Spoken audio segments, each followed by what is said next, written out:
സഹവാസത്തിലെ നിറവും കുറവും. ചില സഹവാസങ്ങൾ നമ്മുടെ ആത്മശക്തിയിൽ ശൂന്യത നിറക്കുന്നതെന്തുകൊണ്ടാണ്? ചിലർക്കൊപ്പം കഴിയുമ്പോൾ നമ്മിലെ നിറവിൻ്റെ ഉറവ വറ്റുന്നതായി അനുഭവപ്പെടുന്നു. എന്തോ കൈമോശം വന്നതിൻ്റെ അസ്വസ്ഥത മനസ്സിൽ നിറയുന്നു. ഇതെന്തുകൊണ്ടാണ്? ഒരാൾ മൗലയോട് ചോദിച്ചു. യഥാർത്ഥ ദൈവിക ലഹരി അനുഭവിക്കാൻ സൗഭാഗ്യം ലഭിക്കാത്ത മനുഷ്യർ ഭൗതിക വസ്തുക്കളുടെയും പലവിധ കാമനകളുടെയും ലഹരി പദാർത്ഥങ്ങളുടെയും അടിമകളായിത്തീരുന്നു. ഇവരുടെ ഊർജ വിനിമയത്തിൽ ഇരുട്ടിൻ്റെയും പൈശാചികതയുടെയും പ്രസരണം കൂടുതലായിരിക്കും. അതുകൊണ്ടാണ് ആത്മീയ വഴിയിൽ സഞ്ചരിക്കുന്നവർ ഇത്തരക്കാരോട് ഇടപഴകുമ്പോൾ ഉള്ളിൽ ശൂന്യത നിറയുന്നത്. മൗല തുടർന്നു.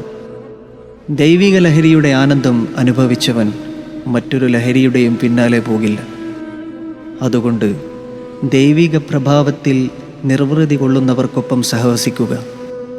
അല്ലാത്ത എല്ലാ സമ്പർക്കവും യഥാർത്ഥ ആത്മന്വേഷിയിൽ ശൂന്യത നിറക്കും.